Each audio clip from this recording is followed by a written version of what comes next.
बिस्मिल्लाहिर्रहमानिर्रहीम। शजरकारी के मामले में अहम मौज़ूआत के ऊपर एक तरतीब से लेक्चर जो है वो शुरू कर रहे हैं और तरतीब के साथ वीडियोस इंशाल्लाह अपलोड होती रहेंगी। इसमें प्लांटिंग ऑफ ट्रीज के बारे में कि जब भी आप कोई दरख्त कारी करना चाहते हैं, जब पौधा लगाना चाहते हैं, तो आप जो है किन किन चीज़ों के बारे में आपने एहतियात करनी है। सबसे पहले आपका माइंडसेट क्लियर होना चाहिए। वाई टू प्लांट, आप उसको शेड साय के लिए लगाना चाह रहे हैं, आप उसको फूड और फ्रूट, क्या आप उससे कोई फल वगैरह लेना चाह रहे हैं या कोई खुराक वगैरह लेना चाह रहे हैं। फॉडर, क्या आप उससे जानवरों का चारा लेना चाह रहे हैं। फ्रेगनेंस, क्या आपके माहौल के अंदर एक खुशगवार खुशबू आप उन दरख्तों से लेना चाह रहे हैं। एस्थेटिक वैल्यू से मुराद ये है कि क्या आप उससे जो उस एरिया की ब्यूटी है, नेचुरल ब्यूटी वगैरह है, या उसके सराउंडिंग की ब्यूटी को अपलिफ्ट करना चाह रहे हैं फ्लावरिंग वगैरह के तहत। और सबसे एंड पे आते हैं टिम्बर फायरवुड, क्या आप उससे जो है कमर्शियल वैल्यू लेना चाह रहे हैं। तो ये चीजें आपके माइंडसेट में, कोई भी दरख्त कारी करने से पहले, पौधा लगाने से पहले आपके माइंडसेट में क्लियर हो, फिर उसके बाद आप उस पौधे को जो है वो लगाने की तरफ जो है वो जाए तो बेहतर है। उसके बाद आता है site suitability, where to plant. Site suitability की मुराद ये है कि जहां पे आप वो दरख्त या पौधा लगाना चाह रहे हैं, क्या वो जगह इस काबिल है कि आप वहां पे वो पौधा लगा सकें, उसकी क्या वो मुवाफिक है। आगे चल के आपको बताएंगे कि उसकी सूटेबिलिटी प्लांट की क्या उसके मुताबिक है या नहीं है। फिर आ जाता है प्लांट ट्री सिलेक्शन। आपने इन सारों के बाद उस पौधे के बारे में जो भी आपके माइंडसेट में, अगर शेड के बारे में है तो फिर आगे चल के आपको बताएंगे कि शेड में कौन कौन से पौधे जो है वो आप लगा सकते हैं। इसी तरह फ्रेगनेंस के बारे में है, फॉडर के बारे में है, फूड के बारे में है, टिम्बर के बारे में है। तो हर पौधे, हर दरख्त की जो है अपनी अपनी जो है ना वो अफादियत और अहमियत है। इसमें फिर आ जाता है प्रिपरेशन ऑफ साइट्स। इन चीजों के बाद आपने उस जमीन की तैयारी को जो है ना वो कैसे करना है, उस जगह को आपने तैयार कैसे करना है। तो सबसे पहले आता है रिमूव वीड स्टोन डेब्रीज, कि आपने वहां से जितनी भी जड़ी बूटियां हैं आपने वो हटा देनी है।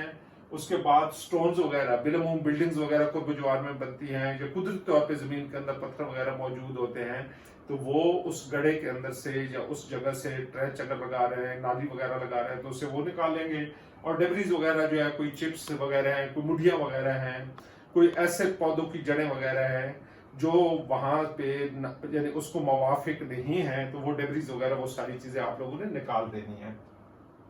प्लोइंग लेवलिंग इफ रिक्वायर्ड, अगर आप जो है हमवार सतह पे दरख्त जो है कम्पैक्ट सूरत में लगा रहे हैं, तो आपने उस एरिया को अच्छी तरह हल चला के जो है, और उसकी लेवलिंग इसलिए होते हैं कि अगर बारिश वगैरह का पानी है या आप खुद उसको पानी दे रहे हैं, ट्यूबवेल से दे रहे हैं, आप नहर से दे रहे हैं, या किसी भी सोर्स से आप उसको पानी दे रहे हैं, तो हर जगह पे बराबर तौर पे उन पौधों तक जो है वो पानी पहुंच जाए, इसलिए उसकी लेवलिंग जो है अगर जरूरत है तो वो लगा लें।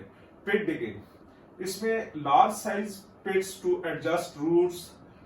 अगर आपका जो पिट्स लगा रहे हैं, खाली आप ट्रेंच वगैरह, लंबी नाली खाली नहीं बना रहे, जैसे ये पोटवार, करावलपिंडी वगैरह, चेलम चकवाल अटक एरियाज हैं, तो जहां पे पिट्स लगाए जाते हैं, तो पिट्स इतना बड़ा होना चाहिए। इससे पहले वीडियो शेयर हो चुकी है पिट्स मेकिंग के बारे में, कि उसके अंदर आपका जो है वो पूरे पौधे की जड़ जो आप ला रहे हैं, उसमें फिर मुख्तलिफ किस्म के पौधे आपको मिलते हैं। आगे चल के आपको बताएंगे कि पौधे जो है आपको पी बैग में भी मिलते हैं, गाची में भी मिलता है, अर्दल पॉट्स में भी मिलते हैं, बेयर रूट्स में भी मिलता है।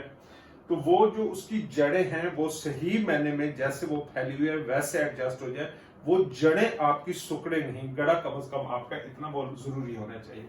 अगर वो एरिया सलाइन है या सॉल्टिश है, तो उसकी पूरे गड्ढे की मिट्टी जहां पे आपने पौधा लगाना है वो निकाल लेनी है।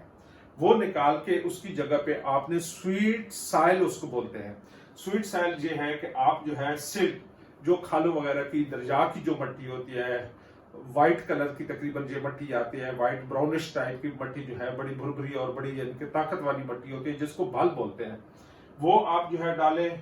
उसके साथ आप फार्म यार्ड मैन्योर, जो आपके खेत वगैरह के जानवरों का गोबर वगैरह है, फार्म यार्ड मैन्योर जो है वो जानवरों का गोबर हो सकता है, मेंगनी हो सकती है, लेकिन गोबर का खुश्क होना इंतहाई जरूरी है। अगर मेंगनियां भी हैं तो उनको आपने पाउडर बना लेना है, उससे तिनके वगैरह वो सारी चीजें आपने चुन लेनी है, वो आप उस गड्ढे के अंदर डालेंगे। लीफ फर्टिलाइजर, कि जो आपके पत्ते हैं आपने एक गड्ढा खोदना है, गड्ढा खोद के उसके अंदर वो पत्ते डाल देने हैं, पानी डाल के ऊपर मिट्टी डाल देनी है, तो वो तकरीबन 15 से 20 दिनों के अंदर जो है वो एक फर्टिलाइजर बन जाती है। तो वो भी आप इनके लिए जो है वो यूज कर सकते हैं।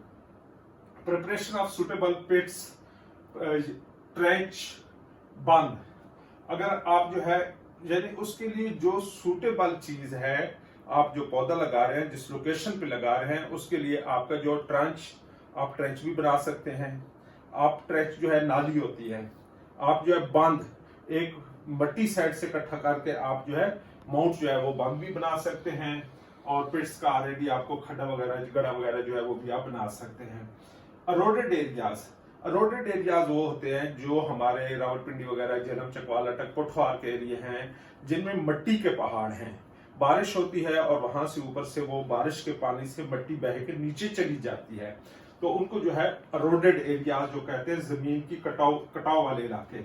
उसके अंदर आप चेक डैम बनाते हैं, बायो इंजीनियरिंग है, साइड प्लांटिंग है, स्टोन पिचिंग है। चेक डैम ये है कि पत्थर जोड़ के एक स्ट्रक्चर बना दी जाती है ताकि मिट्टी जो है वो नीचे बह के वो ना जाए। बायो इंजीनियरिंग में ये चीज है कि आप जो है गट्टू लेके, आपके पास खाद का गट्टू है, चीनी का गट्टू है, मुख्तलिफ गट्टुओं के अंदर मिट्टी भर के उनकी तह लगा दी जाती है। जो उसकी ढलान है, ढलान के मुताबिक उसकी तह लगाई जाती है। तह लगा के जो सबसे ऊपर जो आपका गट्टू आएगा उसके अंदर जो मिट्टी है उसके अंदर वो कलमात लगा दी जाती हैं, और ऐसी कलमात लगाई जाती है जो जल्दी से बढ़े। उसका फायदा ये होता है कि जो आपकी छोटी छोटी नालियां बन जाती है इलाके में, जहां से मिट्टी नीचे बह के दरियाओं वगैरह, नदी नालों में चली जाती है, और आपकी जमीन की जरखेजी जो है, आपके पहाड़ के ऊपर जो जरखेजी मौजूद है वो साथ ले जाती है। तो उसके लिए जो है आप बायो इंजीनियरिंग भी कर सकते हैं। बायो इंजीनियरिंग के आगे फिर बहुत सारे तरीकाकार जो है वो मौजूद है। इसके अलावा साइड प्लांटिंग, वही बोरी के अंदर आपने कलम वगैरह जो है वो बोरी मिट्टी से भर के उसके अंदर कलम लगा दी है। स्टोन पिचिंग ये होता है कि गड्ढे के साथ आपने उसके आगे मिट्टी रोकने के लिए जो है वो पत्थर वगैरह जो है वो जोड़ दिए हैं। फिर वाटर लॉग्ड एरिया में जो है digging of trench, making of mounts, जहां पे सेम ज्यादा इलाका है वहां पे आपने जो है या नाली बना लेनी है, तो या जो है आपने वहां पे एक ट्रेंच बना के उसके मुताबिक जो है उसके ऊपर जो है आपने पौधे लगा देने हैं। तो नाली बनाने का फायदा ये होगा कि जितना सेम का पानी है वो नाली में चला जाता है, तो आप बाकी जगहों पे आसानी से पौधे लगा सकते हैं। Thank you very much. अगली वीडियो इंशाल्लाह आपके साथ शेयर करते हैं।